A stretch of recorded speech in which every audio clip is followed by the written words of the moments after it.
A Terracap apresentou hoje o projeto do Complexo Esportivo de Brasília, o chamado Arenaplex. A ideia é desenvolver um novo modelo de negócio para gestão integrada, em parceria com a iniciativa privada, que inclui principalmente o estádio Mané Garrincha. A arena mais cara da Copa está na mira de uma investigação de superfaturamento, que colocou e custou a liberdade de 2 ex-governadores do DF. Vamos ao vivo com informações chegando com a Érica Blaine. Boa tarde, Érica. Olá, Aurengo. Boa tarde a você, ao Cláudio e a todos. Pois é, a arena mais cara da Copa, reforma aí que foi alvo de investigações e, além de tudo, é subutilizada. E justamente por causa disso, tem mais um detalhe. O governo ele gasta 8,5 milhões de reais por ano para a manutenção do estádio Mané Garrincha. E por isso mesmo ele está tentando achar medidas aí para evitar esse gasto.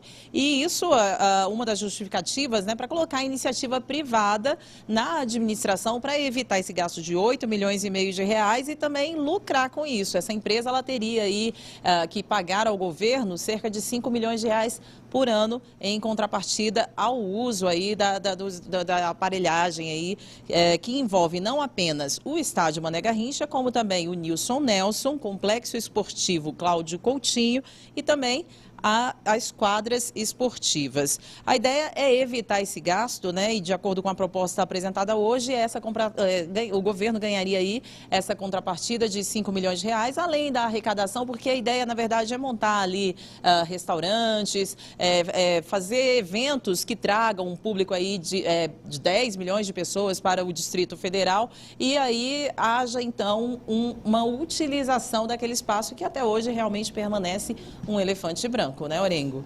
Pois é, Érica, agora a gente tem uma situação que temos 2 ex-governadores ainda presos. Há alguma novidade nesse processo? Algum pedido novo que chegou, Érica?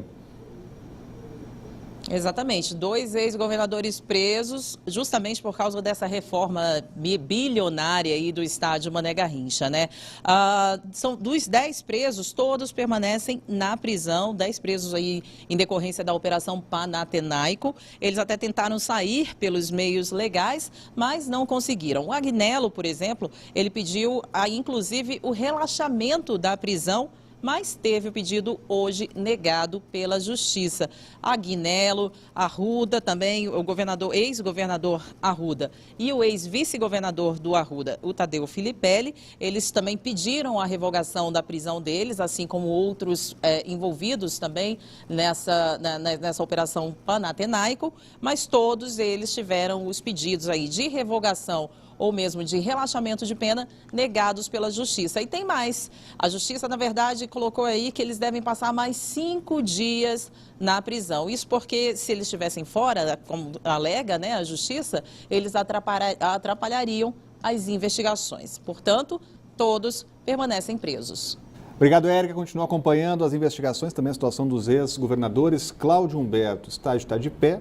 Agora tem que fazer alguma coisa com o estádio, né? Movimentar o estádio. Exatamente. Olha, o GDF está corretíssimo, né? Enquanto a polícia e a justiça cuidam do que foi feito na construção do Mané Garrincha, o fato é que temos aí o Mané Garrincha, né? Um colosso de mais de 70 mil lugares precisando ser utilizado. Temos também ali naquela região o ginásio Nilson Nelson e também o ginásio Cláudio Coutinho, que está completamente abandonado, e também o parque aquático. Tudo isso aí fará parte desse complexo. Para viabilizar esse projeto, é preciso, inclusive, alterar a destinação da área para permitir a exploração comercial, transformar essa região numa região de lazer, né?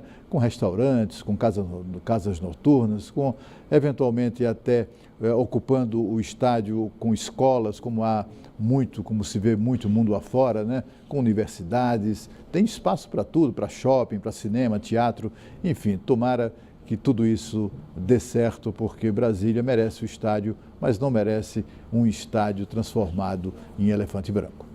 O presidente Michel Temer participou hoje da abertura oficial do Fórum de Investimentos Brasil 2017 em São Paulo. Em um momento de turbulência política, Temer quis passar imagens de tranquilidade e confiança aos investidores. E disse que a trajetória dele não será interrompida. Os detalhes chegando ao vivo com a Renata Dourado. Boa tarde, Renata. Rodrigo, boa tarde para você, para o Cláudio, uma excelente tarde para todos que estão aí nos acompanhando. Então, o presidente Michel Temer aproveitou essa oportunidade, uma importante oportunidade, está tendo lá em São Paulo esse seminário com cerca de 800 participantes, muitos investidores de mais de 40 países, China, Estados Unidos, Reino Unido. Esses investidores são investidores também de 20 setores, então uma oportunidade muito grande. Essas pessoas não vieram para cá por acaso, né? Tem sim um objetivo. Então, o presidente Michel Temer, no discurso dele, falou sobre os avanços na área econômica, sobre, por exemplo, a queda da inflação, da taxa de juros, o aumento no número de empregos. Então, quis passar uma certa tranquilidade, uma certa harmonia diante desse momento turbulento politicamente que a gente vive. E aí, sim, ele falou que, com relação às reformas, mais uma vez, falou sobre a importância de aprovar essas reformas, especialmente a reforma trabalhista e previdenciária, que estão tramitando no Congresso Nacional. Disse que não tem plano B com relação a essa questão da aprovação das reformas, e que ele vai continuar nessa trajetória dele. Nós separamos aí alguns trechos, pequenos trechos dessa fala de hoje do presidente Michel Temer. Vamos ver. Encontram um governo determinado a completar reformas que estão transformando o país e que estão abrindo novas oportunidades para todos. Nosso governo devolveu ao Brasil o caminho do desenvolvimento. E desse caminho nós não nos afastaremos. E se de fato nós queremos um futuro melhor, eu digo sem medo de errar, não há plano B. Esta trajetória que traçamos logo no início do nosso governo, em diálogo permanente com o Congresso Nacional, não será interrompida. Nela nós seguiremos firmes, em nome da agenda de reformas que não podemos e não devemos abandonar.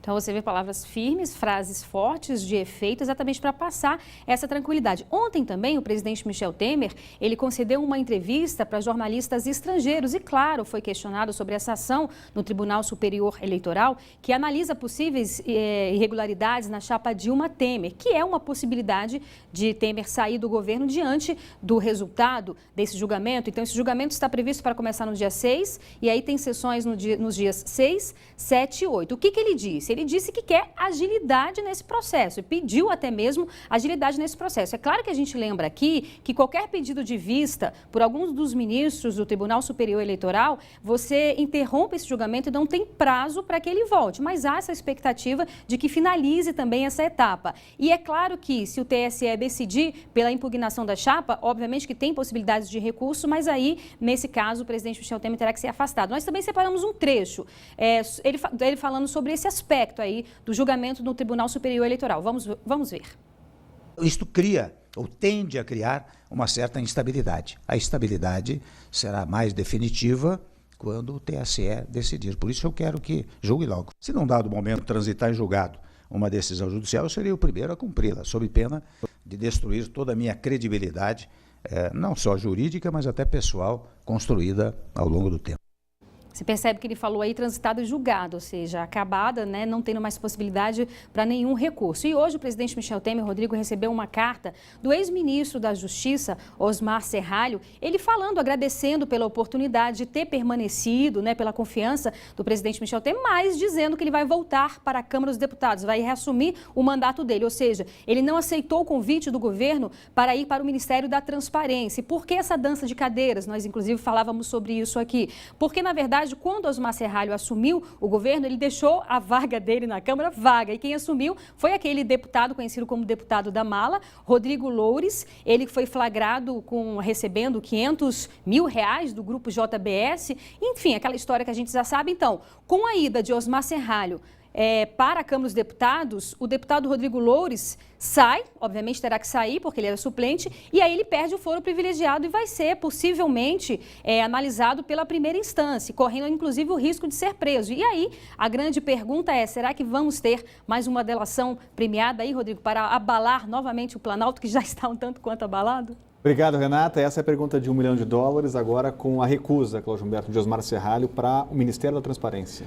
Na verdade, o Osmar Serralho deixa um pepino nas mãos do presidente, né? O presidente vai ter que arranjar, se é essa a intenção, né, de proteger o amigo Rocha Loures, ele vai ter que arranjar um cargo para alguém que faça com que Rocha Loures retorne como deputado federal para a Câmara. Esse tipo de manobra é muito comum, não nas circunstâncias atuais em que o governo, até o próprio presidente, está sob investigação ou sob suspeita. São todos movimentos muito delicados desse xadrez político em relação ao qual nós precisamos ter bastante atenção.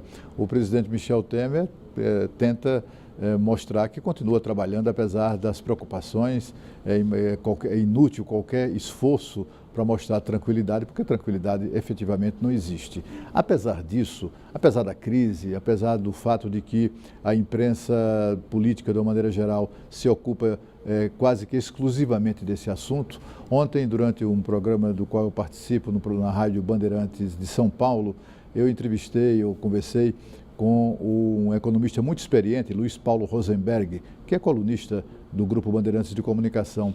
E ele informou que a economia segue crescendo, segue sem sobressaltos, apesar daquela reação imediata da Bolsa e um pouco ali com reflexo no dólar, na semana ou no dia em que apareceram as primeiras revelações ou denúncias da delação da JBS, com exceção daquelas 48 horas mais críticas, o resto seguiu a vida. Ele acha, inclusive, que a economia continua crescendo no mesmo patamar que se verificou no primeiro trimestre, quando houve um crescimento pela primeira vez em muitos anos, em vários anos, houve um crescimento no PIB de 1,12%, o que foi considerado muito alvissareiro. Quer dizer, com Temer, com crise ou sem crise, com Temer ou sem Temer, segue a vida.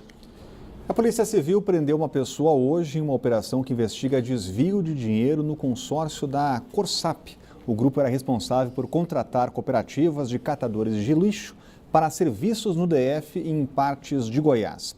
O ex-superintendente do consórcio, Arquicelso Leite, é acusado de desviar R$140 mil. A polícia ainda investiga outros 7 contratos. A suspeita é de que foram fechados trabalhos fictícios e pagamentos de serviços não prestados. Os crimes aconteceram durante a gestão de Arquicelso em 2014 e 2015. E a seguir, depois de um PM ser baleado em assalto, comerciantes da Asa Norte amanhecem ainda em clima de tensão. O Band Cidade volta já.